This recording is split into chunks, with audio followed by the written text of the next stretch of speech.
warahmatullahi wabarakatuh. Sobat Ahzul rahimakumullah. Cerita Abu Nawas kali ini berawal dari suatu hari Baginda Raja kedatangan sahabatnya yang merupakan raja dari negeri seberang. Sahabatnya itu mengeluhkan perilaku putranya. Sang raja negeri seberang menceritakan bahwa anaknya sangat malas dan enggan disuruh belajar. Lalu yang lebih parah lagi, si anak bandelnya kelewat batas. Ia lebih suka melalui waktunya untuk bermain dan tidur. Manakala setiap kali sang raja mendatangkan guru untuk mengajari, si anak malah menertawakannya.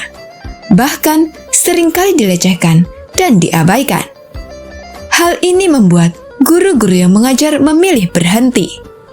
Mereka tidak mampu menghadapi sifat putra raja negeri seberang yang nakal tersebut. Padahal sang raja berharap kelak putranya sanggup mewarisi kerajaan untuk generasi berikutnya. Kenapa tidak kau titipkan saja kepada Abu Nawas? Biarkan dia mendidik anakmu dengan caranya. Tutur Baginda Raja menyarankan.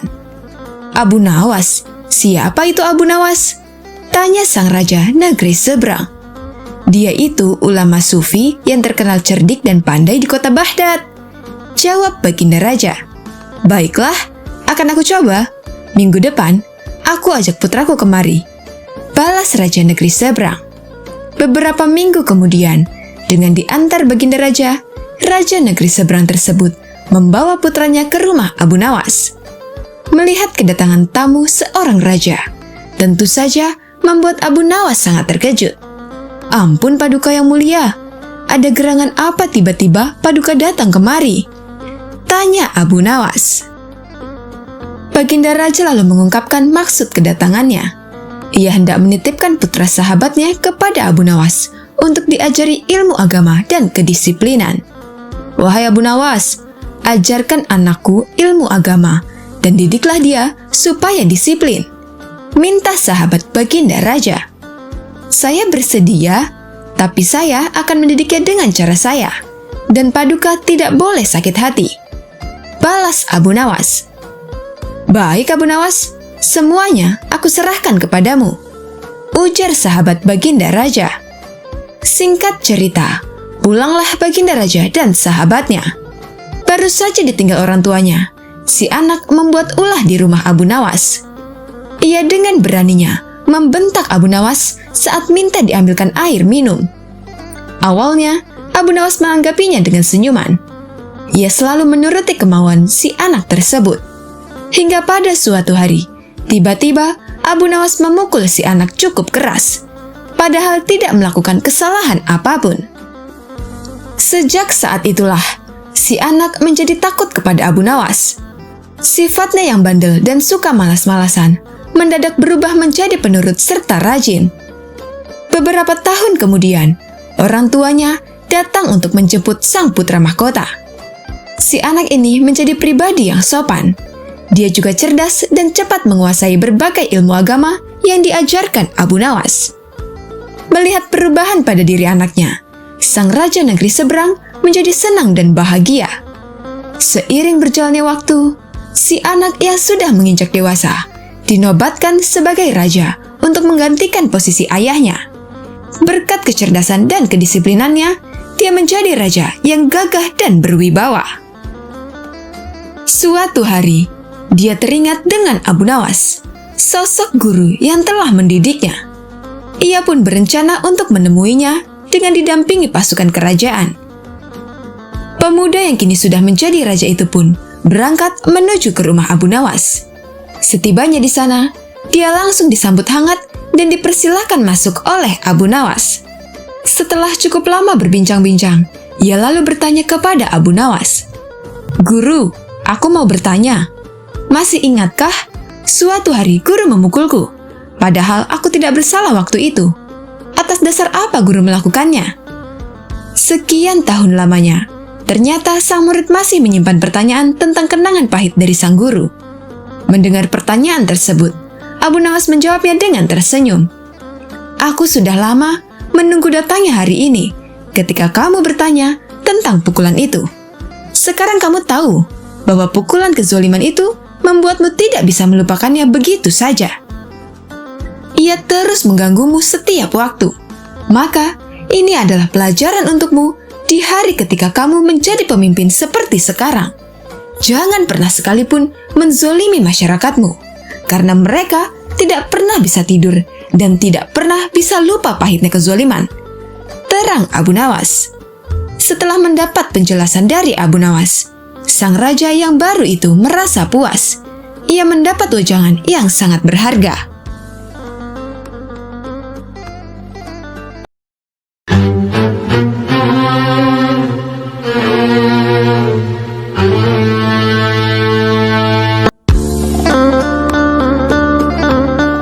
Sobat Azul rahimakumullah, Abu Nawas mendapat ujian serta pertanyaan dari Baginda Raja. Dia menjadi sosok labuhan akhir saat pertanyaan-pertanyaan Baginda Raja tidak bisa dijawab oleh orang-orang di istana. Ketika itu, Baginda Raja melontarkan pertanyaan terkait jumlah bintang di langit dan ikan di laut kepada Abu Nawas. Wahai Abu Nawas, manakah yang lebih banyak jumlahnya, bintang-bintang di langit ataukah ikan-ikan di laut? Ikan-ikan di laut, Baginda, jawab Abu Nawas dengan tangkas. Bagaimana kau bisa langsung memutuskan begitu? Apakah engkau pernah menghitung jumlahnya? Tanya Baginda Raja. Abu Nawas menerangkan, Paduka yang mulia, ikan-ikan di laut setiap hari ditangkapi dalam jumlah besar oleh warga dunia. Tetapi jumlah mereka tetaplah banyak, seolah-olah tidak pernah berkurang. Lalu dengan bintang-bintang di langit? Tanya Baginda Raja penasaran. Jumlah mereka juga banyak, tapi bintang-bintang di langit tidak pernah ditangkapi dan tidak pernah diambil. Makanya jumlah mereka tidak pernah berkurang, ujar Abu Nawas dengan yakinnya.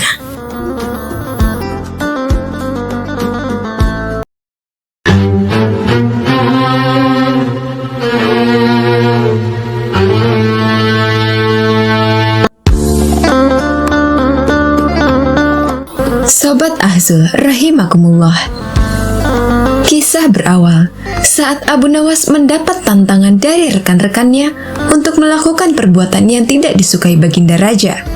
Tetapi Abu Nawas diminta jangan sampai membuat Baginda Raja marah dan bahkan harus membuatnya tertawa.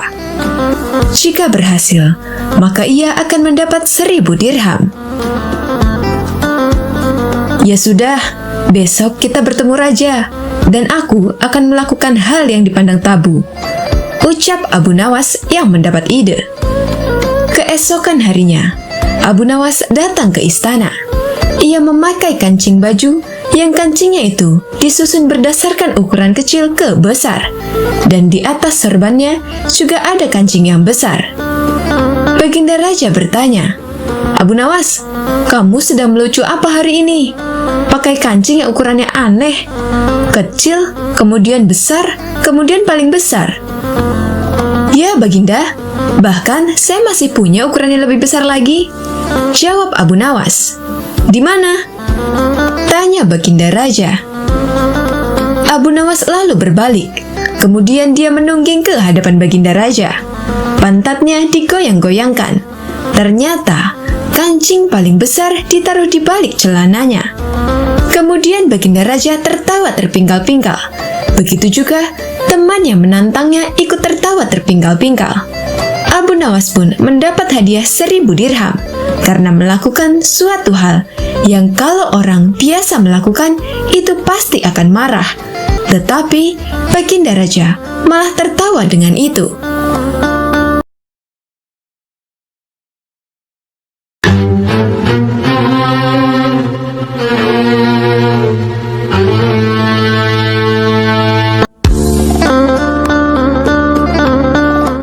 Sobat Ahzul rahimakumullah. Dikisahkan, suatu ketika Abu Nawas bikin jin ifrit kalah telak setelah bisa memindahkan istana ke atas gunung. Diawali dari Baginda Raja yang baru saja membaca kitab tentang kehebatan Raja Sulaiman mampu memerintahkan para jin untuk memindahkan singgasana Ratu Bilqis ke dekat istananya. Baginda Raja membaca Al-Quran Surah An-Naml ayat 39 hingga 40 yang artinya, Jin Ifrit berkata, "Akulah yang akan membawanya kepadamu sebelum engkau berdiri dari tempat dudukmu. Dan sungguh, aku kuat melakukannya dan dapat dipercaya." Seorang yang mempunyai ilmu dari kitab berkata, "Aku akan membawa singgasana itu kepadamu sebelum matamu berkedip." Maka ketika dia Sulaiman melihat singgasana itu terletak di hadapannya, dia pun berkata, "Ini termasuk karunia Robku untuk mengujiku. Apakah aku bersyukur atau mengingkari nikmatnya?" Barang siapa bersyukur, maka sesungguhnya dia bersyukur untuk kebaikan dirinya sendiri. Dan barang siapa ingkar, maka sesungguhnya Robku Maha Kaya, Maha Mulia. Baginda Raja mencermati ayat tersebut. Jin Ifrit saja bisa dikalahkan seorang ulama. Berarti manusia lebih sakti daripada jin. Ulama di masa Raja Sulaiman lebih cepat memindahkan singgasana Ratu Bilqis dibanding Jin Ifrit. Ulama itu mampu membawa singgasana ke hadapan Nabi Sulaiman sebelum dia mengedipkan mata. Sedangkan Jin Ifrit hanya mampu membawanya ke hadapan Nabi Sulaiman sebelum dia bangkit dari tempat duduknya. Baginda Raja tiba-tiba merasa tertarik. Hatinya mulai tergelitik untuk melakukan hal yang sama. Mendadak, beliau ingin istananya dipindahkan ke atas gunung agar bisa lebih leluasa menikmati pemandangan di sekitar. Bukankah hal itu tidak mustahil bisa dilakukan karena ada Abu Nawas yang amat cerdik di negerinya? Kalau di masa Raja Sulaiman ada ulama yang lebih hebat dari Jin Ifrit, di masa sekarang ada Abu Nawas, ujar Raja dalam hati.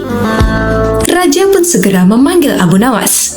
Setelah Abu Nawas dihadapkan, Baginda Raja bersabda, "Sanggupkah engkau memindahkan istanaku ke atas gunung, agar aku lebih leluasa melihat negeriku?" Abu Nawas tidak langsung menjawab. Ia berpikir sejenak hingga keningnya berkerut. Tidak mungkin menolak perintah Baginda Raja, kecuali kalau ingin dihukum. Akhirnya Abu Nawas terpaksa menyanggupi proyek raksasa itu. Ada satu lagi permintaan Baginda Raja. Pekerjaan itu harus selesai hanya dalam waktu 1 bulan. Karena kemampuanmu belum teruji, maka kamu punya waktu sebulan untuk melakukan permintaanku itu, ujar Baginda Raja. Abu Nawas pulang dengan hati masyghul. Setiap malam, ia hanya berteman dengan rembulan dan bintang-bintang. Hari-hari dilewati dengan kegundahan. Tidak ada waktu yang lebih berat dalam hidup Abu Nawas, kecuali hari-hari ini. Tetapi pada hari ke-9, Abu Nawas tidak lagi merasa gundah gulana. Keesokan harinya, Abu Nawas pergi menuju istana. Ia menghadap Baginda Raja untuk membahas pemindahan istana. Dengan senang hati, Baginda Raja akan mendengarkan apa yang diinginkan Abu Nawas. "Ampun tuanku, hamba datang ke sini hanya untuk mengajukan usul untuk memperlancar pekerjaan hamba nanti," kata Abu Nawas. "Apa usul itu?" tanya Baginda Raja. "Hamba akan memindahkan istana Baginda yang mulia tepat pada hari raya Idul Kurban, yang kebetulan hanya kurang dari 20 hari lagi." "Kalau hanya itu usulmu, baiklah," kata Baginda Raja. "Satu lagi Baginda Raja," ucap Abu Nawas menambahkan. "Apa lagi?" tanya Baginda Raja. "Hamba mohon Baginda Raja menyembelih 10 sapi yang gemuk untuk dibagikan langsung kepada para fakir miskin," kata Abu Nawas. "Usulmu kuterima," pungkas Baginda Raja. Abu Nawas pulang dengan perasaan riang gembira. Kini tidak ada lagi yang perlu dikhawatirkan. Toh, nanti bila waktunya sudah tiba, ia pasti akan dengan mudah memindahkan istana Baginda Raja. Jangankan hanya memindahkan ke puncak gunung, ke dasar samudra pun Abu Nawas mampu melakukannya. Desas-desus mulai tersebar ke seluruh pelosok negeri. Hampir semua orang harap-harap cemas. Tetapi sebagian rakyat merasa yakin atas kemampuan Abu Nawas. Karena selama ini Abu Nawas belum pernah gagal melaksanakan tugas-tugas aneh yang dibebankan di atas pundaknya. Namun, ada beberapa orang yang meragukan keberhasilan Abu Nawas kali ini. Saat-saat yang dinantikan telah tiba. Rakyat berbondong-bondong menuju lapangan untuk melakukan sholat Hari Raya Idul Adha. Dan seusai sholat, 10 sapi sumbangan Baginda Raja disembelih, lalu dimasak, kemudian segera dibagikan kepada fakir miskin. Kini giliran Abu Nawas yang harus melaksanakan tugas berat itu. Abu Nawas berjalan menuju istana, diikuti oleh rakyat. Sesampai di depan istana, Abu Nawas bertanya kepada Baginda Raja, "Ampun Tuanku yang mulia, apakah istana sudah tidak ada orangnya lagi?" Tanya Abu Nawas. "Tidak ada," jawab Baginda Raja singkat. Kemudian Abu Nawas berjalan beberapa langkah mendekati istana. Ia berdiri sambil memandangi istana. Abu Nawas berdiri mematung, seolah-olah ada yang ditunggu. Benar, Baginda Raja akhirnya tidak sabar. "Abu Nawas, mengapa engkau belum juga mengangkat istanaku?" tanya Baginda Raja. "Hamba sudah siap sejak tadi, Baginda," kata Abu Nawas. "Apa maksud engkau sudah siap sejak tadi? Kalau engkau sudah siap, lalu apa yang kau tunggu?" tanya Baginda masih diliputi perasaan heran. "Hamba menunggu istana Paduka yang mulia diangkat oleh seluruh rakyat yang hadir untuk diletakkan di atas pundak hamba. Setelah itu, hamba tentu akan memindahkan istana Paduka yang mulia ke atas gunung sesuai dengan perintah Paduka," kata Abu Nawas. Baginda Raja Harun al-Rasyid pun terpana. Beliau tidak menyangka Abu Nawas masih bisa terhindar dari hukumannya.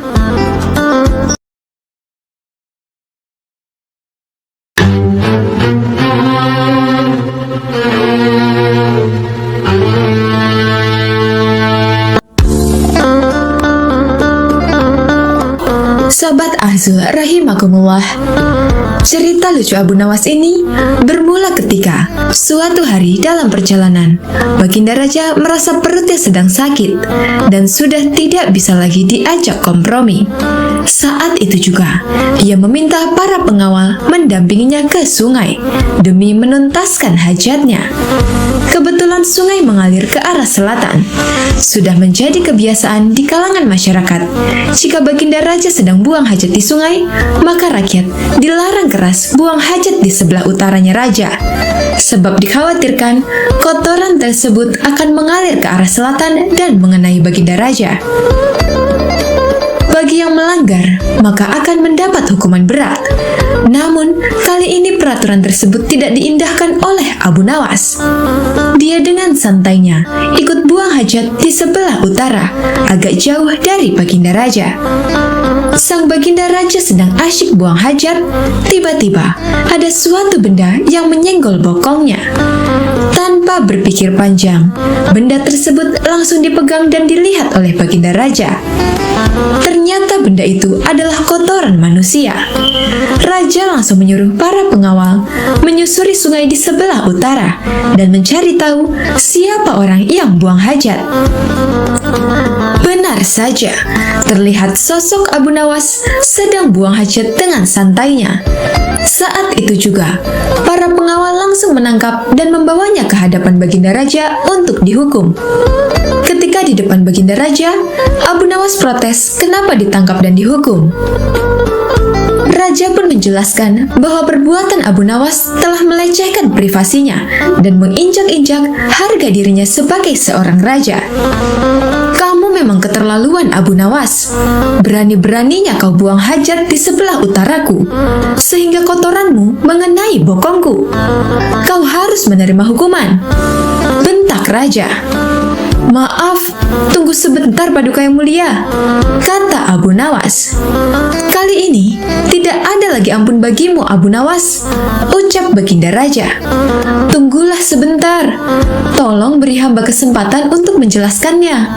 Hamba melakukan itu semua karena sangat menghargai engkau Paduka yang mulia," kata Abu Nawas. Mendengar hal itu, Baginda Raja langsung sedikit tertegun. Ia penasaran dengan apa yang akan disampaikan oleh Abu Nawas. Nawas. "Perbuatan seperti itu kau bilang menghormatiku?" tanya Baginda Raja. "Begini Paduka yang mulia, selama ini kan jika Paduka mengadakan perjalanan dengan rakyat ataupun pengawal, tidak ada satupun dari mereka yang berani mendahului jalannya Raja. Begitu juga dengan hamba Paduka yang mulia. Ketika hamba ikut rombongan Baginda, posisi berjalan hamba tidak berani mendahului Baginda. Itu hamba lakukan karena menjaga tata krama sopan santun kepada Baginda Raja," jawab Abu Nawas. "Iya, itu bagus dan memang harus seperti itu. Tapi apa hubungannya dengan perbuatanmu sekarang ini?"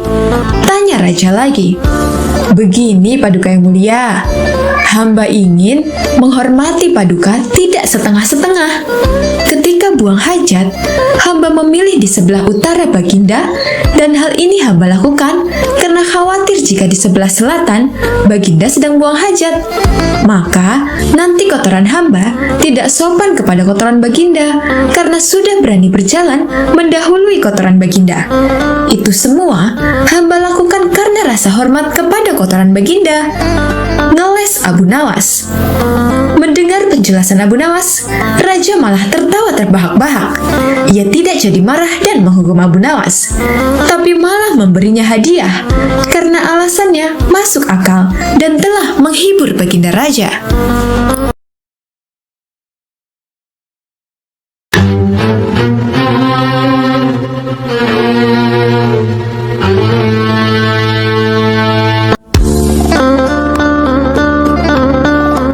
Sobat Azul rahimakumullah, Abu Nawas mendadak dipanggil ke istana untuk menghadap Baginda Raja. Ketika sudah sampai di sana, Baginda Raja langsung meminta Abu Nawas duduk di depannya. "Ada gerangan apa Paduka memanggil hamba?" tanya Abu Nawas. "Begini Abu Nawas, aku mengundangmu kali ini sama sekali bukan untuk mengerjai ataupun mempermainkanmu," tutur Baginda Raja. "Serius, aku sangat benar-benar butuh bantuanmu. Barangkali kamu bisa memecahkan masalahku ini," katanya melanjutkan. "Memangnya ada masalah apa Paduka? Hamba siap mendengarkan keluhan Paduka," balas Abu Nawas. Baginda Raja pun menceritakan masalahnya. "Beberapa hari yang lalu, sahabatku yang seorang raja Yahudi berkunjung ke istana. Dikarenakan lama tidak berjumpa, aku pun menyambutnya dengan senang hati. Akan tetapi, tanpa diduga, dia mengucapkan salam kepadaku, 'Assalamualaikum,' yang artinya keselamatan bagi kalian semua. Tanpa pikir panjang, aku segera menjawabnya sesuai dengan yang diajarkan Islam, yaitu ketika mendapat salam dari orang yang bukan orang Islam, hendaklah menjawab dengan ucapan 'Wassalamualaikum,' yang artinya kecelakaan bagi kamu." Tapi dengan jawaban itu, tentu saja dia merasa tersinggung. Kemudian Raja Yahudi itu berkata kepadaku, "Mengapa kamu tega membalas salamku yang penuh dengan doa keselamatan, dijawab dengan doa yang mengandung kecelakaan?" Saat itu, aku sungguh tidak bisa berkata apa-apa, wahai Abu Nawas. Aku hanya bisa terdiam. Jujur saja, aku merasa bersalah. Tapi, aku juga tidak mungkin melanggar syariat agama. Pertemuanku dengan dia selanjutnya tidak berjalan sebagaimana mestinya. Aku sudah berusaha menjelaskan bahwa aku hanya menjalankan apa yang dianjurkan dalam Islam. Akan tetapi dia masih tidak bisa menerima penjelasanku. Akibatnya, dia memandang kurang baik dengan ajaran Islam. Dan ketika dia akan pamit pulang, sempat mengatakan kepadaku, "Bila kau mempunyai alasan yang bisa kuterima atas jawaban salammu, kita akan tetap bersahabat. Tetapi kalau kau tidak menemukan alasannya, maka persahabatan kita pun berakhir. Aku tunggu jawabanmu di pertemuan berikutnya," beber Baginda Raja. Setelah mendengar panjang lebar penuturan cerita itu, Abu Nawas dengan santainya berkata, "Kalau itu permasalahannya, insya Allah hamba bisa memberi jalan keluar dan Paduka masih bisa tetap bersahabat baik dengan Raja Yahudi itu." "Benarkah Abu Nawas?" tanya Baginda Raja kegirangan. Raut wajah Baginda Raja yang tadinya sedih mendadak langsung berubah menjadi ceria. "Cepat katakan kepadaku, wahai Abu Nawas, jangan biarkan aku menunggu," minta Baginda Raja yang tidak sabar.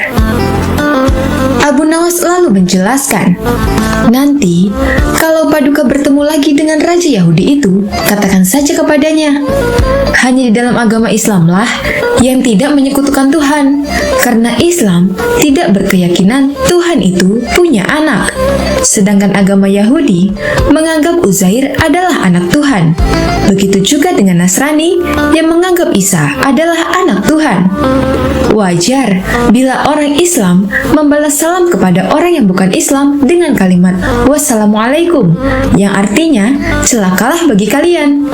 Kalimat itu bukan berarti mendoakan orang untuk celaka, melainkan semata-mata karena ketulusan dan kejujuran Islam yang masih bersedia memperingatkan orang lain atas kecelakaan yang akan menimpanya bila mereka tetap berpegang teguh pada keyakinan yang keliru." Mendengar solusi yang diberikan Abu Nawas, kegundahan Baginda Raja langsung sirna seketika. Kali ini saking gembiranya, Baginda Raja menawarkan agar Abu Nawas memilih sendiri hadiah yang disukainya. Tapi Abu Nawas tidak memilih apa-apa karena baginya tidak selayaknya menerima upah dari ilmu agama yang disampaikan.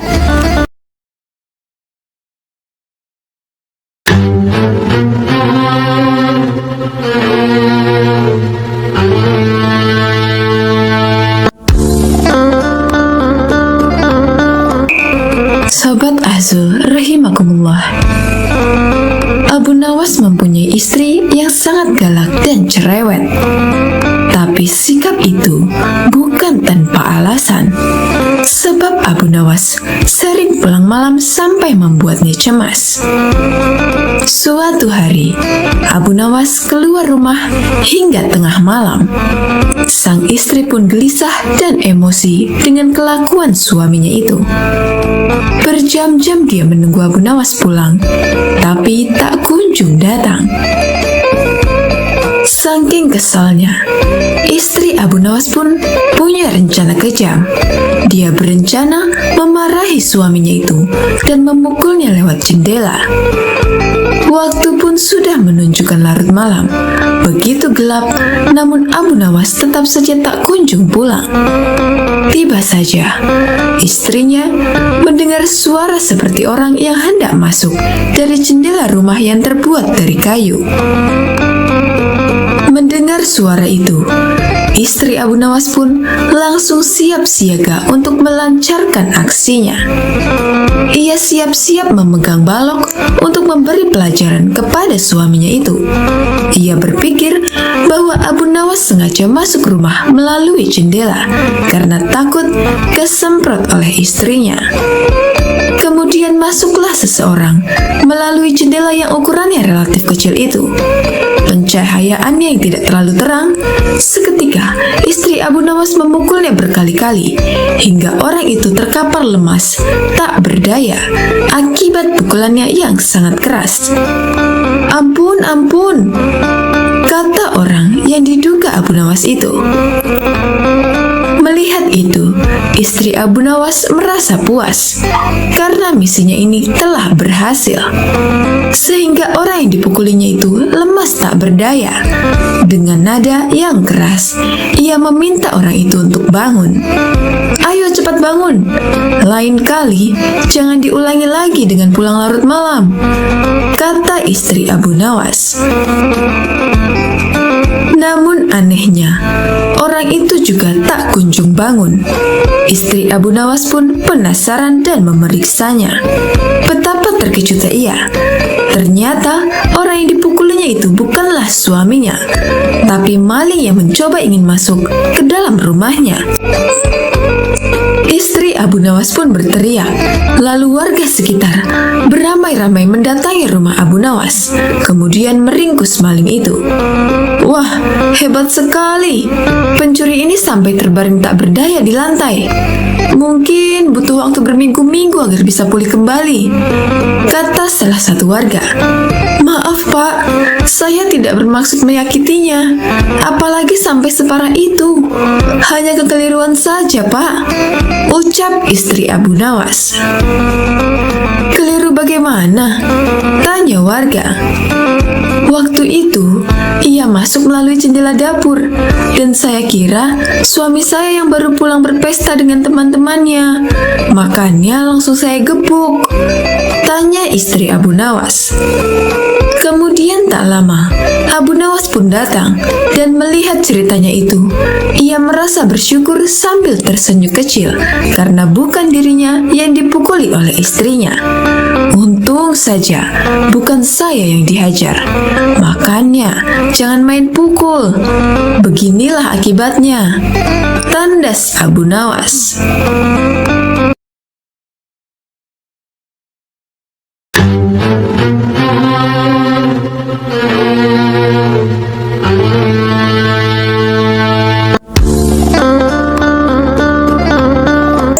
Sobat Azul rahimakumullah, Abu Nawas pada suatu hari pergi keluar kota untuk menemui sahabat lamanya. Dia membawa perbekalan seadanya dan berangkat menuju rumah temannya itu. Singkat cerita, sampailah ia di rumah sahabatnya. Assalamualaikum, ucap Abu Nawas memberi salam saat mengetuk pintu rumah sahabat lamanya. Ketika pintu rumah dibuka, sahabatnya kaget bercampur bahagia. Waalaikumsalam Abu Nawas, apa kabarmu? Jawab sahabatnya sambil memeluk Abu Nawas. Mari silakan masuk, ajak sang sahabat Abu Nawas. Mereka berdua saling melepas rindu dan terlibat perbincangan yang penuh canda tawa. Setelah mengobrol kesana kemari, terdengarlah suara adzan asar. Wahai kawan, aku minta izin sholat di rumahmu ya, pinta Abu Nawas. Oh silakan Abu Nawas, aku mau keluar sebentar untuk membeli makanan, ujar sahabatnya. Abu Nawas lalu ke kamar mandi untuk berwudu. Tapi saat akan melaksanakan sholat, ia bingung kemana arah kiblat.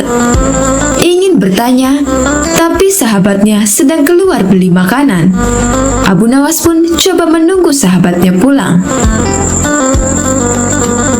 Lama menunggu, ternyata sahabatnya tidak kunjung datang. Akhirnya Abu Nawas memutuskan sendiri kemana arah kiblat sholat. Abu Nawas menggelar sajadahnya dan mulai menunaikan sholat. Tidak berapa lama kemudian, sahabatnya pun datang.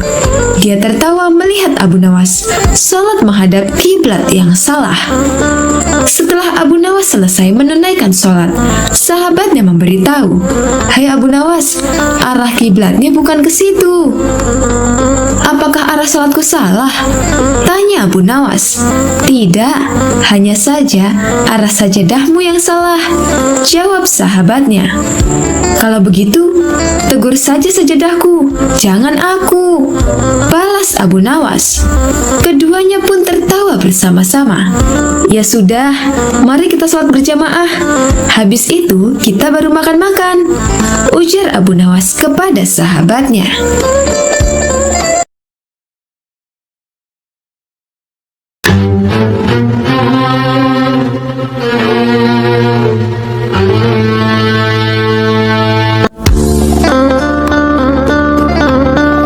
Sobat Azul rahimakumullah, Abu Nawas suatu hari mendapat keluhan dari istrinya.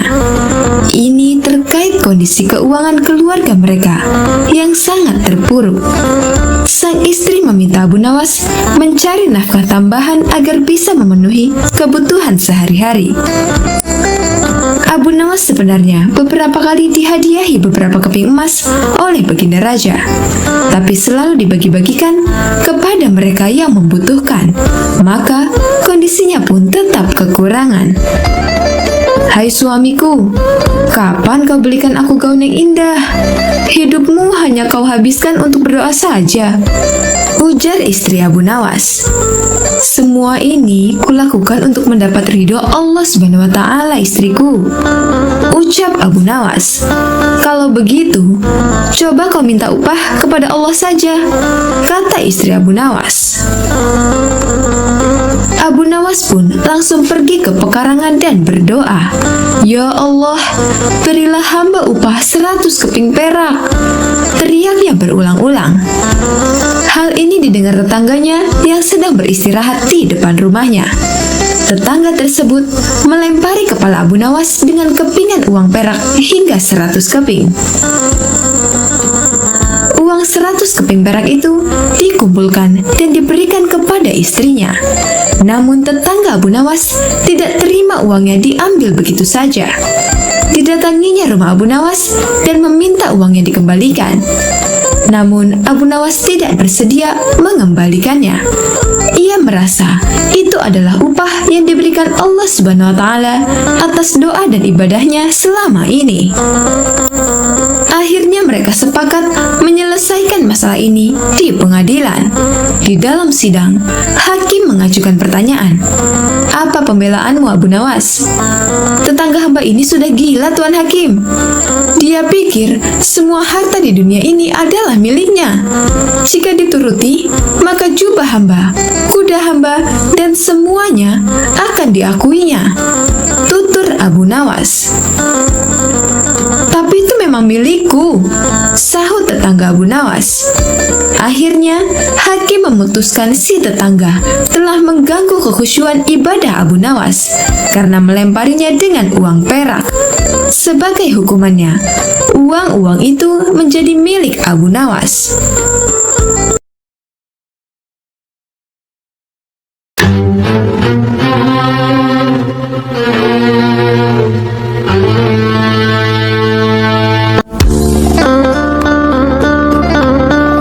Sobat Azul rahimakumullah, Abu Nawas bisa bagi 5 telur ke 3 orang tanpa dipecah. Memang sosok ini memiliki kecerdasan yang luar biasa. Ia juga bisa menyelesaikan masalah-masalah yang rumit hingga selalu memberikan keputusan yang adil. Kemampuan Abu Nawas ini pun membuat penasaran Baginda Raja. Suatu hari, ia mengumpulkan semua menteri di istana dan menanyakan soal Abu Nawas. "Adakah di antara kalian yang paham dengan Abu Nawas?" tanya Raja mengawali pembicaraan.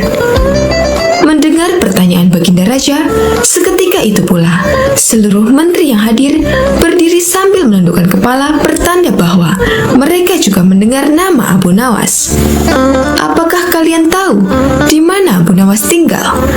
tanya Raja lagi. Kemudian salah satu menteri pun maju dan mengungkapkan bahwa dirinya tahu di mana Abu Nawas tinggal.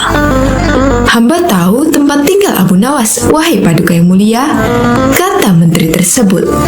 Saat itu juga, rasa penasaran Baginda Raja ingin mengetahui sosok Abu Nawas kian membesar. Dia kemudian memerintahkan pengawal mempersiapkan kuda menuju rumah Abu Nawas. Rombongan Raja berangkat dan membuat heboh para tetangga di sekitar rumah Abu Nawas. Sementara Abu Nawas sendiri masih terlihat santai di dalam rumahnya dengan handuk masih melilit karena mau mandi. Tidak lama kemudian, pengawal kerajaan beserta raja pun datang. Abu Nawas langsung melilitkan handuk di kepalanya layaknya sorban. Melihat penampilan Abu Nawas yang nyeleneh, membuat raja tidak bisa menahan tawa. "Siapa kamu?" tanya raja kepada Abu Nawas.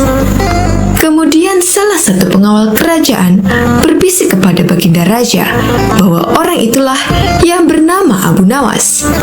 Namun, Abu Nawas justru menjawab pertanyaan Baginda Raja dengan sangat nyeleneh. "Saya ini adalah Dewa Bumi, Paduka yang mulia." Mendapat jawaban itu, Raja tidak mau kalah cerdik. Kemudian meladeni dengan pertanyaan nyeleneh juga kepada Abu Nawas. "Jika kamu memang Dewa Bumi, tolong besarkan bentuk mata para pengawalku yang sipit ini," pinta Baginda Raja. Abu Nawas Nawas yang cerdik juga tidak mau kalah. Dia kemudian langsung memberi jawaban yang membuat Baginda Raja kagum. Ampun Baginda Raja, untuk membesarkan bentuk mata prajurit Baginda, itu adalah tugas Dewa Langit. Saya ini Dewa Bumi, dan hanya bertugas bagian pusar ke bawah, sedangkan bagian pusar ke atas, itu tugas Dewa Langit, ucap Abu Nawas ngeles. Baginda Raja pun tertawa dengan jawaban itu dan mengundang Abu Nawas datang ke istananya. Begitu tiba di istana, Abu Nawas diajak masuk ke ruangan Baginda Raja yang di situ hanya ada mereka berdua.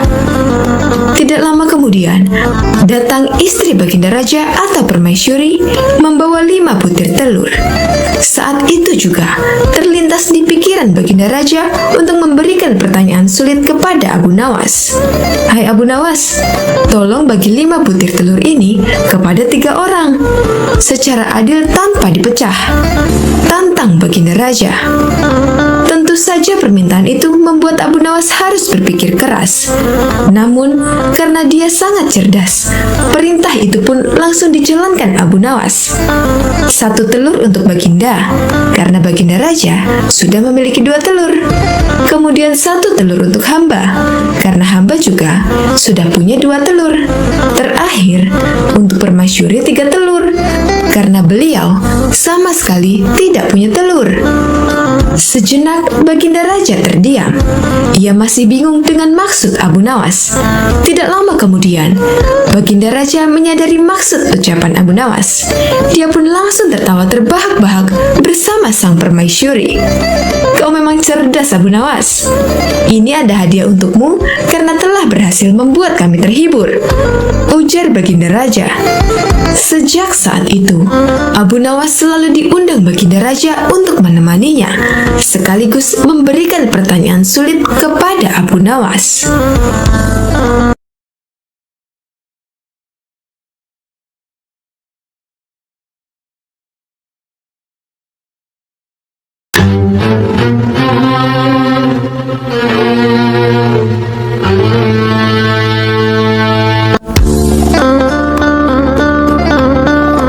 Sahabat Ahzul rahimakumullah, kisah diawali dari seorang menteri istana yang mempunyai anak suka menabuh rebana. Mungkin hal ini sekilas terlihat wajar, tapi di balik kebiasaan itu membuat orang tuanya sangat terganggu. Bagaimana tidak, mulai siang hingga malam, si anak terus menabuh rebana. Perilaku ini tentu saja membuat orang tuanya resah setiap malam. Ketika menjelang istirahat, si bocah masih saja menabuh rebana. Ia akan berhenti manakala sudah mulai mengantuk. Begitu juga saat siang hari, ketika suasana terik matahari yang panas, si anak menabuh rebana tanpa henti. Dikarenakan sudah tidak tahan dengan perilakunya, sang ayah yang seorang menteri coba menasehatinya, tapi si anak tidak peduli. Ini membuat ayahnya sangat emosi. Lalu rebana yang ada di tangan anaknya segera direbut dan dibuang. Melihat hal itu, anaknya langsung mengamuk. Ia berteriak semalaman sampai pagi, bahkan nekat akan terjun ke sumur. Untunglah beberapa pekerja rumah segera menghalau niat anak sang menteri. Atas kejadian ini, dengan sangat terpaksa Tuan Menteri mengembalikan rebana kepada anaknya. Si anak pun kembali ceria dan menabuh rebananya tanpa henti. Suatu ketika, salah satu pekerja menghadap Tuan Menteri. Ampun Tuan Menteri, sepertinya anak Tuan diganggu makhluk halus, sebab perilaku dan kebiasaannya sangat tidak wajar. Kenapa Tuan tidak minta bantuan orang pintar saja? Kata si pelayan menyarankan. Atas saran si pelayan, maka dipanggillah seorang tabib untuk menyembuhkan kebiasaan aneh sang anak. Sang tabib menasihati kepada si anak bahwa jika terus menabuh rebana akan melubangi gendang telinganya. Namanya saja anak kecil, dia tidak menghiraukan nasihat tersebut.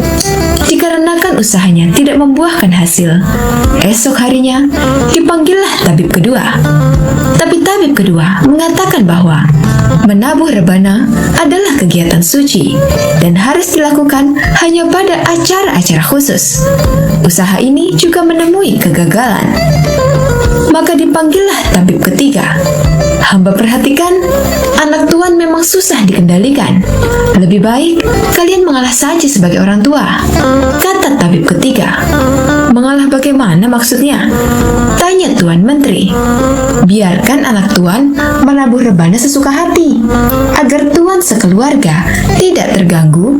Tutup telinga dengan kapas, saran tabib ketiga. Namun saran tersebut ditolak mentah-mentah oleh keluarga Tuan Menteri. Hari berikutnya, Tuan Menteri memanggil tabib keempat. Sang tabib membawakan buku berisi cerita dongeng anak. Ia pun mendekati anak Tuan Menteri dan membacakan cerita yang ada di dalam buku tersebut. Awalnya si anak tertarik, tapi akhirnya memilih kembali menabuh rebana. Usaha tabib keempat pun dianggap gagal. Begitu juga dengan tabib kelima. Meskipun membacakan mantra, si anak tetap saja tidak menunjukkan perubahan. Hal ini membuat Tuan Menteri kewalahan menghadapi anak satu-satunya itu. Sampai akhirnya terlintas di benaknya untuk meminta bantuan Abu Nawas. Maka pergilah Tuan Menteri menemui Abu Nawas. Ia pun menceritakan permasalahan yang sedang dialaminya. Setelah mendengar keluhan Tuan Menteri, Abu Nawas kemudian bertanya, "Di rumah Tuan, apakah ada palu dan pahat?" Mendengar pertanyaan tersebut, Tuan Menteri menjadi heran. "Ada? Tapi apa hubungannya, Abu Nawas?" kata Tuan Menteri balik bertanya. "Nanti Tuan juga akan tahu. Ayo, lebih baik kita segera ke rumah Tuan," ajak Abu Nawas. Singkat cerita, sampailah Abu Nawas di rumah Tuan Menteri. Di sana, Abu Nawas terus memperhatikan si anak yang tengah asyik menabuh rebana tanpa henti. Abu Nawas lantas berkata kepada Tuan Menteri, "Mana palu dan pahatnya?" Tuan Menteri pun segera memberikannya. Abu Nawas lalu mendekati si anak dengan membawa palu dan pahat. "Aku perhatikan kamu semangat sekali menabuh rebana," tanya Abu Nawas. "Iya, karena bunyinya keras dan merdu," jawab si anak. "Benarkah? Aku jadi penasaran, ingin tahu apa yang ada dalam rebana itu. Coba kamu congkel isinya," balas Abu Nawas sambil memberikan palu dan pahat. Si anak yang juga penasaran menuruti apa yang dikatakan Abu Nawas. Dia langsung memahatnya dengan palu, sehingga membuat rebana tersebut pecah dan tidak bisa lagi digunakan. Si anak pun hanya bisa menyesali nasibnya. Ia mau menangis dan mengamuk, tapi tidak berani, karena yang merusak rebananya adalah dirinya sendiri. Hal ini membuat sang menteri sangat gembira, karena sang anak akhirnya tidak memainkan rebananya lagi. Ia pun memuji kecerdikan dari Abu Nawas.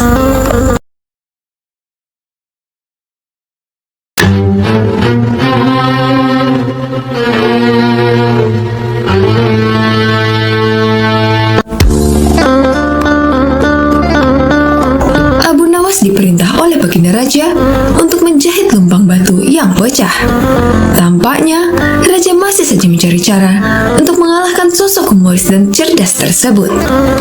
Setelah itu, Baginda Raja benar-benar ingin menghukum Abu Nawas karena memang akhir-akhir ini sering membuat malu dirinya, bahkan di hadapan rakyatnya sendiri. Siasat apa ya supaya Abu Nawas bisa tertipu? Pikir Baginda Raja dalam hatinya. Untuk beberapa lama, Baginda Raja masih belum menemukan caranya.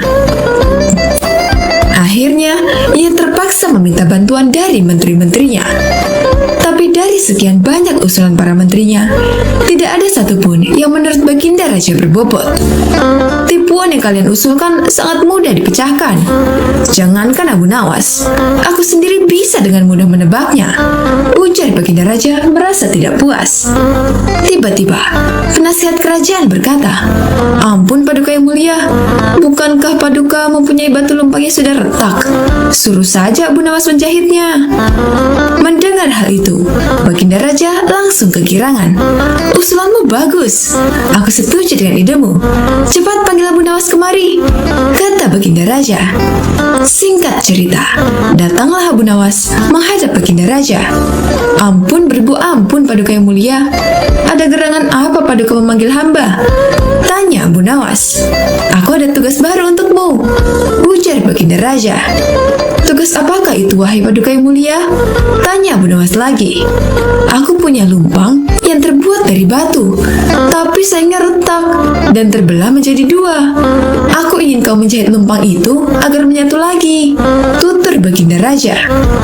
Tubuh Abu Nawas mendadak berkeringat mendengar perintah tersebut. Wajahnya langsung berubah menjadi pucat. Jebakan apa lagi ini?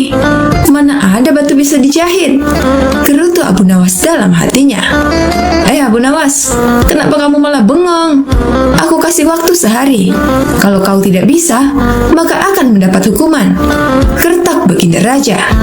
Sekarang kau pulang dan bawa lempang batu yang retak ini, perintah Baginda Raja. Setelah itu, Abu Nawas pamit kembali pulang. Setibanya di rumah, dia langsung pergi mengumpulkan batu-batu kecil yang serupa dengan lumpang batu tersebut. Keesokan harinya, Abu Nawas pergi menuju istana dengan membawa batu-batu kecil dan lumpang batu milik Baginda. Setelah sampai di istana, Baginda Raja langsung bertanya kepada Abu Nawas. Hai Abu Nawas, apakah lumpang batunya sudah dijahit? Tanya Baginda Raja. Ampun Paduka yang mulia, hamba sudah mengumpulkan batu-batu kecil yang sama persis jenisnya dengan lumpang batu milik Paduka, dan hamba minta tolong kepada Paduka untuk memilihkan serat dari batu-batu kecil yang hamba kumpulkan. Setelah itu, hamba akan jahit batu lumpang milik Paduka. Jawab Abu Nawas. Apa-apaan kau ini? Siapa juga yang dapat membuat batu sekecil itu menjadi benang? Tanya Baginda Raja. Ampun beribu ampun Paduka yang mulia, tapi lumpang batu mirip Paduka kan tidak bisa bila dijahit pakai benang biasa. Lumpang batu itu harus dijahit dengan benang yang terbuat dari batu juga, ujar Abu Nawas. Mendengar penjelasan Abu Nawas, Baginda Raja pun tak bisa berbuat apa-apa. Kau memang cerdik Abu Nawas, ungkap Baginda Raja dalam hati. Dengan terpaksa Baginda Raja kembali membebaskan Abu Nawas. Sosok humoris itu pun lolos dari hukuman meskipun tidak bisa menyelesaikan tugas mustahil yang diberikan Baginda Raja.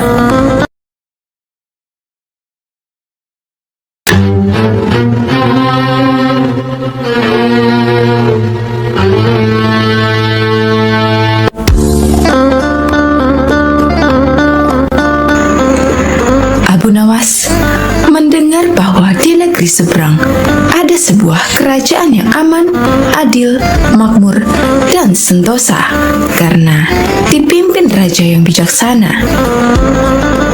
Sang raja sudah memimpin sejak usia muda hingga sekarang di masa tua, belum pernah digantikan oleh siapapun, dan rakyatnya tidak pernah keberatan karena raja memerintah dengan sangat adil. Suatu hari, raja merasa jenuh. Ia ingin istirahat menjadi raja selama setahun. Namun uniknya, tidak menyerahkan posisi raja kepada anak keturunannya, tetapi malah mengadakan sayembara untuk mencari sosok yang pantas menjadi raja. Disebarlah pengumuman ke seluruh negeri. Siapapun boleh menjadi raja, mulai rakyat jelata sampai kaum bangsawan. Tetapi ada dua syarat yang harus dijalani. Syarat pertama, dia akan dijadikan raja selama setahun. Syarat kedua, setelah menjadi raja selama setahun, maka harus diasingkan di sebuah hutan belantara yang dihuni oleh ribuan hewan buas. Syarat pertama tentu saja bukan masalah besar, justru merupakan suatu keberuntungan. Namun syarat kedua membuat orang-orang yang berhasrat menjadi raja akan berpikir dua kali, karena semua orang tahu seperti apa hutan belantara yang penuh binatang buas. Karena itulah sayembara tersebut belum ada yang berani mengajukan diri sebagai raja. Akhirnya datang seorang pemuda yang menyatakan kesanggupannya menjadi raja dan menerima dua syarat tersebut. Pemuda ini sebenarnya adalah pemuda biasa yang ingin merasakan bagaimana nikmatnya menjadi raja, karena selama ini ia hidup sangat pas-pasan. Diangkatlah dia menjadi raja, dan mulai saat itu mendapat pelayanan layaknya seorang raja. Harta berlimpah, wanita cantik, makan dan minuman enak, serta fasilitas istimewa lainnya. Tetapi sayang, ternyata ketakutannya akan kematian membuatnya tidak bisa menikmati semua itu. 3 bulan pertama, dia mulai gelisah karena umurnya tinggal 9 bulan lagi. 3 bulan kedua, ia makin tidak tenang makan dan tidak tidur nyenyak. 3 bulan ketiga, dia mulai menyesali keputusannya menjadi raja. 3 bulan terakhir, si pemuda makin stres berat karena hidupnya tinggal beberapa bulan dan kesenangan yang dicari selama ini tidak bisa dirasakan. Ketika masa jabatannya sebagai raja sudah berakhir, lalu dibuanglah dia ke hutan belantara. Tidak butuh waktu lama, terdengar kabar ke seluruh negeri jika pemuda itu tewas dimakan binatang buas. Adanya peristiwa tersebut membuat orang-orang kian enggan melamar menjadi raja. Tapi ternyata masih saja ada pemuda lain yang ingin melamar menjadi raja.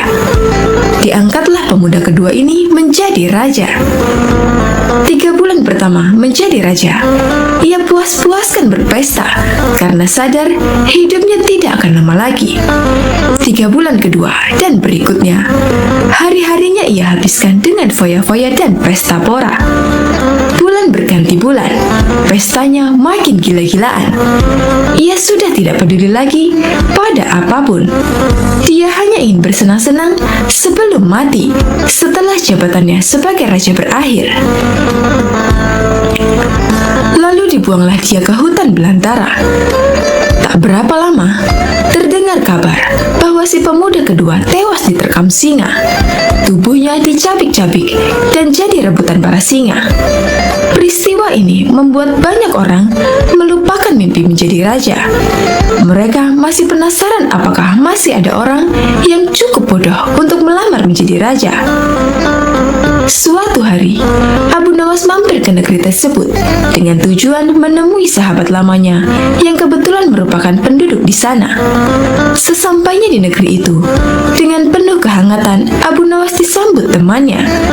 Mereka berdua saling melepas rindu satu sama lain. Di sela-sela obrolannya, Abu Nawas merasa iba dengan kondisi sahabatnya itu. Ia kini hidup miskin, tinggal di gubuk kecil reot, hanya seorang diri. "Mana istrimu?" tanya Abu Nawas. "Semenjak aku jatuh miskin, ia pergi meninggalkanku," jawab sang sahabat. "Ya sudah, ya sabar ya. Yang penting kamu jangan tinggalkan sholat. Dan jangan lupa berdoa kepada Allah agar Allah membukakan pintu rezeki untukmu," tutur Abu Nawas. "Alhamdulillah, aku tidak pernah tinggalkan sholat. Bahkan, aku sekarang rajin berpuasa sunnah," balas sahabatnya. "Oh iya, ngomong-ngomong, mana nih makanannya? Dari tadi kenapa belum keluar?" celetuk Abu Nawas. "Maaf Abu Nawas, aku sudah tidak punya apa-apa. Aku sendiri kadang sehari makan, kadang tidak," ujar sahabatnya. Mendengar hal itu membuat hati Abu Nawas makin tersenyum. "Kenapa tidak mencari kerja? Upahnya kan bisa untuk membeli makanan," tanya Abu Nawas. "Setiap hari aku keluar untuk cari pekerjaan, tapi belum juga dapat. Mungkin belum rezekiku," jawab sang sahabat. "Kalau mau nekat sih sebenarnya aku bisa. Bahkan aku bisa menjadi raja dan kaya raya. Tapi itu hanya sementara. Setelah itu aku mati diterkam binatang buas di hutan belantara," kata sahabatnya melanjutkan. "Maksudmu bagaimana?" tanya Abu Nawas heran. Kemudian sahabatnya itu memberitahu tentang sayembara yang diadakan rajanya. Mendengar sayembara tersebut, Abu Nawas terdiam sejenak. Tiba-tiba terlintas di benak Abu Nawas sebuah ide yang cemerlang. "Kamu ingin hidup kaya? Aku akan membantumu. Sekarang juga antarkan aku ke hadapan rajamu. Aku mau mendaftar menjadi raja," ucap Abu Nawas. "Kamu gila ya? Jangan Abu Nawas, itu sama saja bunuh diri," cegah sahabatnya. "Sudahlah, turuti saja perkataanku," timbal Abu Nawas. Maka diantarlah Abu Nawas ke istana untuk menemui sang raja. "Ada perlu apa kalian datang kemari?" tanya sang raja. "Maaf Tuan, hamba Abu Nawas dari negeri seberang ingin mendaftar menjadi raja." "Itu pun kalau Tuan Raja mengizinkan," ucap Abu Nawas. "Oh, tentu saja boleh. Siapapun dipersilahkan menjadi raja. Tapi ada 2 syarat yang harus dijalani," ujar sang raja. "Hamba siap Paduka yang mulia, tapi hamba minta satu permintaan. Izinkan sahabat hamba ini menjadi pengawal pribadi hamba," kata Abu Nawas sambil menunjuk sahabatnya yang berdiri di sampingnya. "Oh, silakan saja. Saat menjadi raja selama setahun, kau berhak atas segala sesuatunya, termasuk mengatur semua prajurit kerajaan beserta para menteri. Tapi ketika masamu menjadi raja berakhir, sahabatmu juga harus ikut kau dibuang ke hutan belantara," timbal sang raja. Sahabat Abu Nawas ini kaget dan sempat menolak dijadikan pengawal pribadinya. Namun akhirnya Abu Nawas berhasil membujuknya. Mendengar ada yang melamar menjadi raja lagi membuat masyarakat begitu penasaran. Sebagian menertawakan kebodohan tersebut, sementara yang lain merasa iba dan kasihan. Abu Nawas akhirnya diangkat menjadi raja dan diberi segala kemewahan serta kemudahan fasilitas layaknya baginda raja. Ternyata berbeda dengan 2 pemuda sebelumnya. Abu Nawas tidak berpesta pora dan foya-foya, namun ia membuat beberapa tindakan selama menjadi raja. 3 bulan pertama, Abu Nawas memerintah ribuan prajurit untuk membabat habis hutan belantara dan memindahkan semua binatang buas ke tempat lainnya. Sebagai raja, tentu perintahnya harus dipatuhi. Setelah 3 bulan berlalu, hutan belantara tempat ia akan dibuang kini menjadi tanah kosong yang siap huni.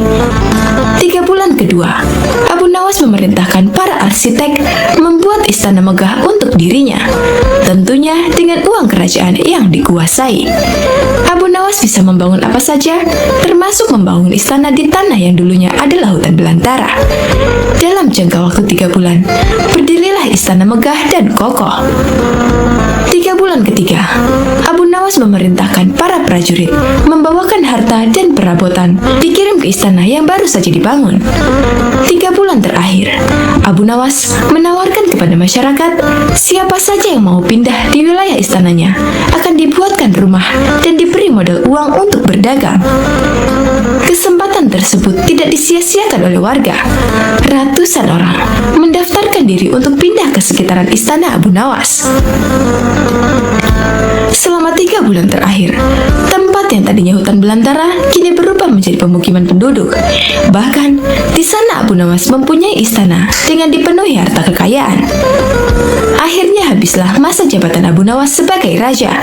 Sesuai perjanjian, Abu Nawas dan sahabatnya dibuang ke hutan belantara yang kini sudah menjadi pemukiman penduduk. Sesampainya di sana, Abu Nawas dan sahabatnya memasuki istana barunya. "Ini semua untukmu. Kau sekarang sudah menjadi orang kaya raya. Tapi jangan lupa bersedekah," tutur Abu Nawas. Sahabatnya itu terkejut bukan main.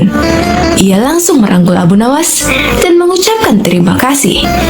Akhirnya Abu Nawas pun pamit pulang kembali ke negerinya. Wallahu a'lam bishawab.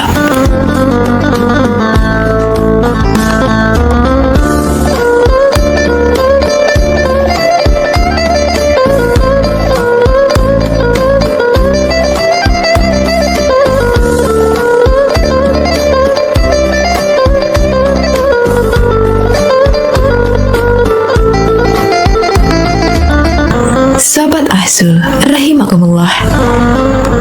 Abu Nawas adalah salah seorang penyair terbesar sastra Arab klasik. Abu Nawas sering dikisahkan sebagai sosok yang bijaksana sekaligus jenaka. Saat ini kita telah banyak mendengar tentang kisah-kisah Abu Nawas yang begitu menarik, jenaka, dan penuh hikmah. Tapi, ada satu kisah yang menarik, dan mungkin banyak dari teman-teman yang penasaran di mana Abu Nawas berhasil menjawab pertanyaan dari Raja Harun al-Rasyid tentang manakah yang lebih dahulu diciptakan antara telur dan ayam. Namun ada sebagian juga yang berpendapat bahwasannya kisah-kisah Abu Nawas yang ada sekarang adalah sebuah dongeng belaka. Jadi kebenarannya hanya Allah Subhanahu wa Ta'ala yang Maha mengetahui. Untuk itu, kisah ini cukup dijadikan sebagai pengetahuan dan diambil hikmahnya saja. Pada suatu hari, Raja Harun al-Rasyid sedang merasa bahagia karena dia mendapati ayam betinanya telah bertelur. Melihat ayamnya bertelur, sang raja dapat ide untuk membuat sayembara kepada masyarakat. Lalu sang raja pun mengumpulkan orang-orang atau rakyatnya itu di sebuah lapangan yang luas. Kemudian sang raja berkata, "Wahai rakyatku, siapakah di antara kalian yang dapat menjawab pertanyaanku? Manakah yang lebih dulu diciptakan antara ayam dan telur?" Barang siapa dari kalian yang berhasil menjawab pertanyaan dengan alasan yang logis, maka aku akan hadiahkan 1 peti penuh uang emas. Tapi apabila tidak mampu menjawabnya, maka dia harus menerima hukuman, yaitu di penjara. Ketika itu, memang orang-orang dalam kondisi keuangan yang susah. Makanya tidak sedikit dari mereka yang tertarik untuk ikut sayembara tersebut. Mereka begitu tertarik dengan hadiah yang dijanjikan. Tapi masalahnya, mereka juga tak cukup pintar untuk bisa menjawab pertanyaan tersebut dengan disertai alasan yang logis. Selain itu juga, mereka takut dimasukkan ke penjara apabila tak bisa menjawab pertanyaan dari sang raja. Akhirnya dari sekian banyak penduduk yang ada waktu itu, hanya 4 orang saja yang nekat mengikuti sayembara tersebut. Dan salah seorang di antaranya adalah Abu Nawas. Aturan dari sayembara ini ada 2. Yang pertama, mereka harus menjawab dengan masuk akal. Kemudian yang kedua, peserta harus bisa menjawab sanggahan dari sang raja. Singkat cerita, pada suatu hari dimulailah sayembara perlombaan tersebut, dan ke-4 peserta telah siap di depan panggung. Ketika itu, banyak orang yang menyaksikan sayembara tersebut karena mereka pun sebenarnya penasaran, sekaligus ingin tahu mana yang lebih dahulu antara ayam atau telur. Orang-orang pun penasaran siapakah orang yang beruntung yang bisa mendapatkan emas 1 peti itu. Kemudian sang raja pun datang, lalu duduk di singgasananya di atas panggung tersebut. Mulailah ketika Raja Harun al-Rasyid memanggil peserta pertama untuk maju. Lalu sang raja bertanya, "Manakah yang lebih dulu ada, telur apa ayam?" Kemudian peserta pertama ini menjawab, "Wahai raja, telurlah yang lebih dulu ada." Dan sang raja bertanya, "Kenapa telur yang pertama? Apa alasannya?" Peserta ini menjawab, "Bila ayam yang lebih dulu ada, itu dirasa tidak mungkin, karena ayam berasal dari telur." Lalu sang raja bertanya lagi, "Kalau begitu, siapa yang mengerami telur tersebut?" Mendengar pertanyaan dari raja ini, peserta pertama ini langsung pucat karena dia tidak tahu jawabannya apa. Karena peserta ini tidak mampu menjawab, raja pun memasukkan dia ke dalam penjara. Kemudian dipanggillah peserta yang kedua. Peserta kedua ini pun menjawab, "Wahai paduka raja, sebenarnya telur dan ayam tercipta dalam waktu yang bersamaan." Mungkin peserta kedua ini mencari aman, biar dia tidak dimasukkan ke penjara seperti peserta pertama. Lalu sang raja pun bertanya, bagaimana bisa bersamaan? Peserta kedua pun menjelaskan, bila ayam lebih dulu, itu tentu tidak mungkin, karena ayam berasal dari telur. Dan bila telur lebih dulu, itu juga dirasa tidak mungkin, karena telur tidak bisa menetas tanpa dierami.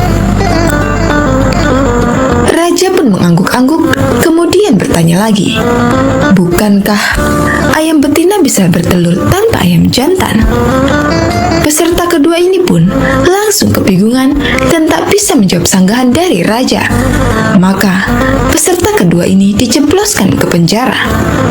Dan tibalah giliran peserta yang ketiga. Dia berkata, wahai yang mulia, sebenarnya ayamlah yang diciptakan lebih dulu daripada telur. Kemudian sang raja berkata, jika itu pendapatmu, coba jelaskan kenapa bisa demikian. Peserta ketiga menjelaskan, menurut hamba, yang pertama diciptakan adalah ayam betina. Raja pun bertanya lagi, lalu bagaimana bisa ayam betina bisa beranak pinak seperti sekarang, sedangkan ayam jantan saja tidak ada pada awalnya? Dan peserta yang ketiga ini pun menjelaskan, ayam betina bisa bertelur tanpa ayam jantan. Kemudian telur itu dierami sendiri, lalu menetas, dan jadi anak ayam jantan. Dan anak ayam itu ketika menjadi ayam jantan dewasa, maka dia mengawini induknya sendiri. Mendengar alasan peserta ketiga ini, sang raja pun kembali menanyakan sesuatu. Bagaimana bila ayam betina itu mati sebelum ayam jantan itu mengawininya? Peserta ketiga ini pun akhirnya tak bisa menjawab sanggahan sang raja dan dia pun dimasukkan ke penjara juga. Akhirnya, tinggal peserta yang terakhir, yaitu Abu Nawas. Dengan sangat yakin, Abu Nawas menjawab, wahai yang mulia, yang pasti adalah telur dulu baru kemudian ayam. Raja pun bertanya, coba jelaskan secara logis, bagaimana bisa telur yang lebih dahulu dibandingkan ayam? Dengan santai Abu Nawas berkata, karena ayam bisa mengenal telur, sedangkan telur tidak bisa mengenal ayam. Mendengar alasan dari Abu Nawas itu, raja sempat terdiam agak lama, dan ternyata sang raja kali ini tidak bisa menyangka alasan Abu Nawas. Penonton pun bersorak kegirangan, maka Abu Nawaslah yang berhak mendapatkan uang emas 1 peti itu. Ada juga beberapa pendapat yang mengatakan tentang jawaban Abu Nawas tadi, yang katanya telur dulu daripada ayam itu hanyalah sebagai satire saja, supaya Raja Harun al-Rashid tidak bisa membantah lagi. Maka dari itu, Abu Nawas menempatkan dirinya di paling akhir, seperti kisah tersebut. Abu Nawas menjadi peserta keempat, dimaksudkan sebagai taktik supaya Abu Nawas bisa memperhatikan terlebih dahulu 3 peserta lainnya, sehingga dia bisa mendapat jawaban yang cerdas seperti kisah tersebut. Jadi, di kisah tadi, Abu Nawas berkata, telur yang lebih dahulu ada dibandingkan ayam. Namun, jika dilihat dari sisi lain, mengatakan bahwasannya ayamlah yang lebih dulu ada.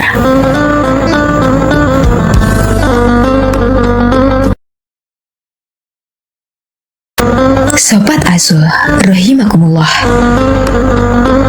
Suatu ketika, Abu Nawas tertunduk sedih saat mendengar perkataan istrinya.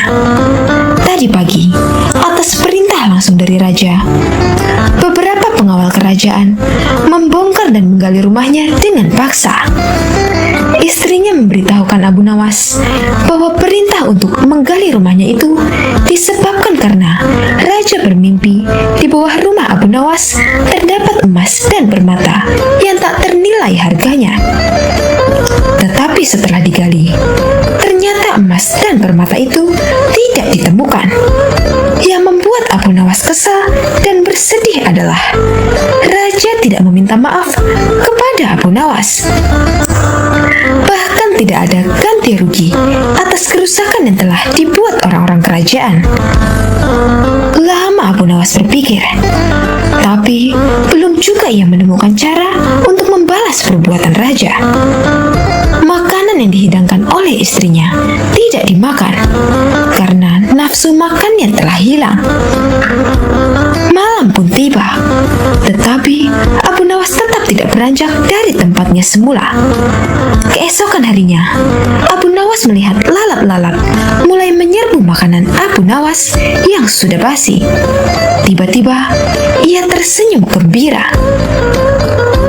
Abu Nawas berkata kepada istrinya, "Tolong ambilkan kain penutup makananku dan sebatang besi." "Untuk apa?" tanya istrinya bingung. "Aku akan membalas perbuatan raja yang seenaknya merusak rumah kita," jawab Abu Nawas. Dengan wajah berseri-seri, Abu Nawas berangkat menuju istana. Tiba di istana, Abu Nawas memberi salam hormat dan berkata kepada raja, "Maaf raja, aku menemuimu untuk mengadukan perlakuan tamu-tamu yang tak diundang. Mereka memasuki rumahku tanpa izin dan berani memakan makananku." "Siapakah tamu-tamu yang tak diundang itu, wahai Abu Nawas?" tanya sang raja. "Lalat-lalat ini, raja," kata Abu Nawas sambil membuka penutup piringnya. "Kalau bukan kepadamu, kepada siapa lagi aku harus mengadukan ketidakadilan ini?" lanjut Abu Nawas. "Keadilan seperti apa yang kamu inginkan dariku?" tanya raja.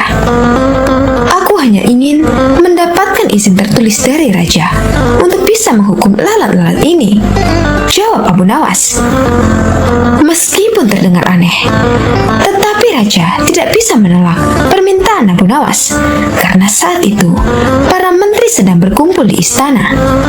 Raja merasa malu jika menolak permintaan dari rakyatnya.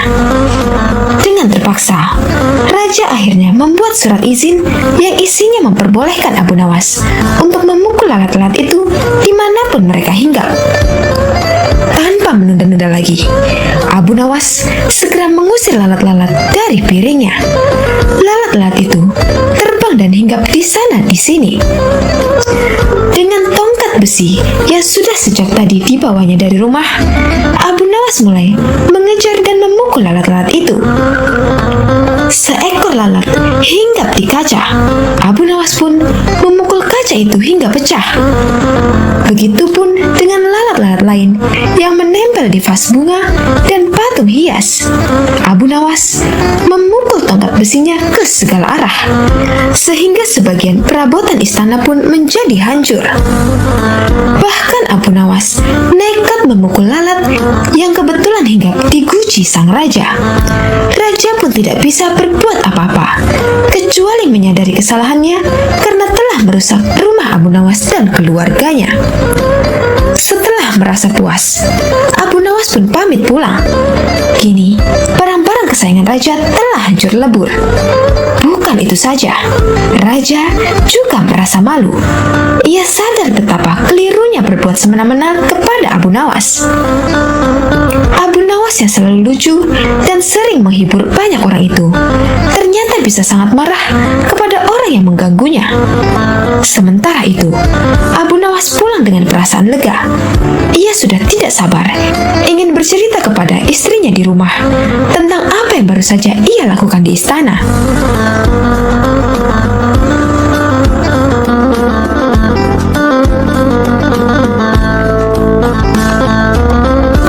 Sobat Azul rahimakumullah, Abu Nawas adalah seorang penyair Arab klasik dan terkenal. Meski populer dan kerap disapa dengan Abu Nawas, sebetulnya panggilan tersebut bukanlah nama aslinya. Mengutip dari buku Abu Nawas, Sufi dan penyair ulung yang jenaka, susunan Muhammad Ali Faqih, julukan Abu Nawas ia peroleh karena rambutnya yang ikal dan panjang sebahu. Nama lengkapnya ialah Abu Ali Al-Hasan bin Hani Al-Hakami. Abu Nawas lahir di provinsi provinsi Ahwaz sekitar Khuzestan, barat daya Persia tahun 757 Masehi. Walau begitu, banyak perbedaan pendapat terkait tahun lahir Abu Nawas. Ketika beranjak dewasa, Abu Nawas membantu sang paman bekerja sebagai pembuat minyak wangi. Seusai bekerja, ia sering pergi ke masjid untuk belajar berbagai ilmu agama dan pengetahuan lainnya, seperti syair, fikih, dan ilmu hadis. Abu Nawas terkenal sebagai murid yang cerdik dan antusias dalam mempelajari berbagai ilmu pengetahuan. Suatu hari, Abu Nawas bertemu dengan Abu Usamah yang merupakan ahli sastra sekaligus pujangga terkenal.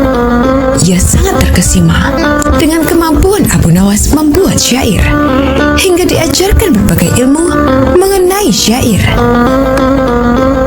Dikenal sebagai sosok yang jenaka dan cerdas, banyak kisah menarik mengenai Abu Nawas.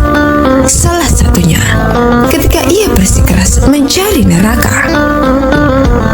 Hari masih terlalu pagi, bahkan azan subuh pun belum berkumandang.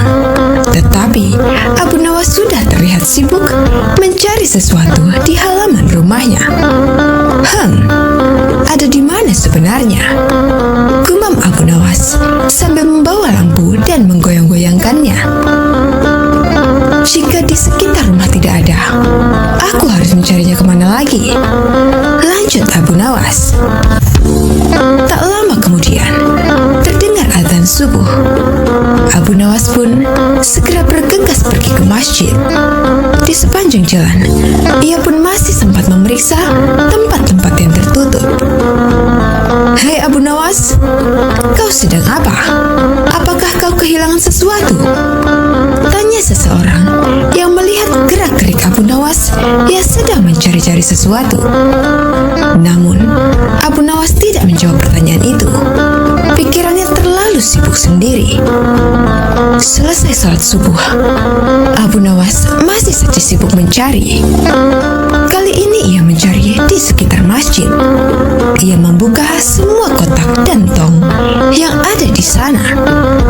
Penyair jenaka itu juga mencari di bawah jembatan, di balik semak, hingga di atas atap.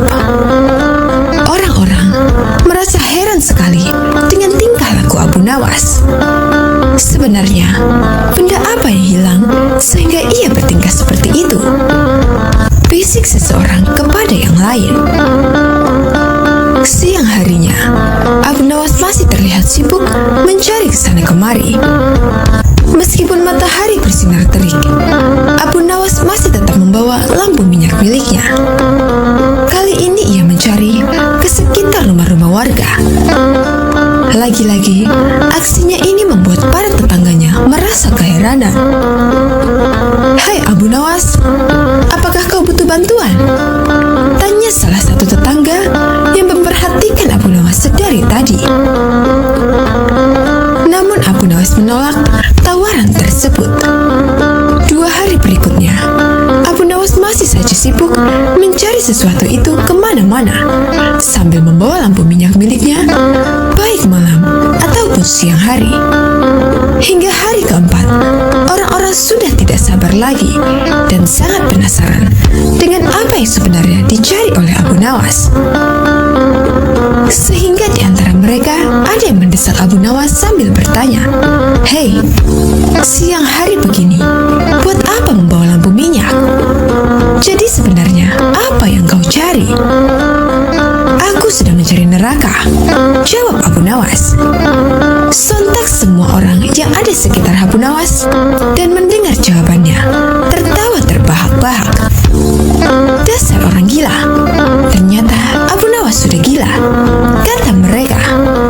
Setelah itu, mereka mulai bubar karena tidak mau berurusan dengan orang gila. Sesuai hukum yang ada di kota Baghdad, orang gila dilarang untuk berkeliaran. Mereka harus ditangkap dan dikurung. Beberapa warga Baghdad akhirnya melaporkan ke perlakuan Abu Nawas kepada prajurit kerajaan agar segera menangkap Abu Nawas. Abu Nawas pun ditangkap dan dibawa ke penjara istana. Hal ini membuat seluruh kota Baghdad pun geger. Mereka dibuat penasaran dengan tingkah dan kesalahan apa lagi yang dilakukan oleh Abu Nawas. Begitu mendengar Abu Nawas di penjara, Raja Harun memerintahkan agar Abu Nawas dipanggil dan bertemu dengannya. Berangkatlah pengawal Raja Harun untuk menjemput dan membawa Abu Nawas. Setelah sampai di sana, Raja Harun memerintahkan ikatan tangan Abu Nawas untuk dilepas. Beliau pun bertanya, "Kali ini, apalagi kesalahanmu, wahai Abu Nawas?" "Maaf, Baginda, saya tidak melakukan kesalahan sama sekali," jawab Abu Nawas. "Lantas, mengapa kamu membawa lampu di siang hari seperti orang gila?" tanya Raja Harun. "Saat itu, saya sedang sibuk mencari neraka, Baginda Raja." Raja dan seluruh menteri yang ada di ruangan itu tertegun mendengar jawabannya. "Kau gila, memang benar kau sudah gila," teriak Raja di depan Abu Nawas. "Tidak, Raja, saya tidak gila. Merekalah yang gila. Mereka yang melaporkan, menangkap, serta yang menganggap saya gila," jawab polos Abu Nawas. Abu Nawas meminta Raja untuk mengumpulkan semua yang terlibat dalam penangkapannya. Raja Harun mengabulkan dan mendatangkan mereka.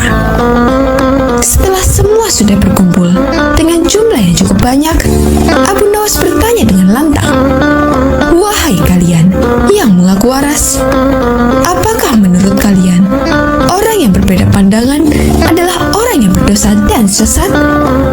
"Benar," jawab orang-orang. "Apa hukumnya bagi orang yang berdosa dan sesat?" "Kamu memang gila. Tentu saja hukumannya adalah neraka. Dan kamu adalah contoh orang yang sesat. Kamu pasti akan masuk neraka," jawab orang-orang itu. "Baiklah, menurut kalian, aku pasti akan masuk neraka, bukan? Lalu, di mana letak neraka itu? Milik siapakah neraka itu? Jika neraka itu milik Allah dan letaknya di akhirat, lantas mengapa mereka begitu mudah menentukan neraka bagi seseorang?" jawab Abu Nawas. "Maaf, Baginda, apakah mereka ini malaikat Allah? Jangan-jangan mereka semua yang gila?" tanya Abu Nawas kepada Raja. Raja langsung tertawa terbahak-bahak mendengar perkataan Abu Nawas. "Setiap hari saya mendengar orang-orang dengan mudahnya mengatakan, 'Kamu pasti masuk neraka.' Maka saya jadi penasaran, apakah neraka itu ada di bumi ini?" Ungkapan cerdas Abu Nawas kepada Raja Harun. Dari kisah ini dapat diambil hikmah bahwa tak sepantasnya kita dengan mudahnya menghakimi seseorang yang berdosa bahwa ia pasti masuk neraka, sebab hidayah Allah tak ada yang tahu akan datang kepada siapa. Wallahu a'lam bishawab.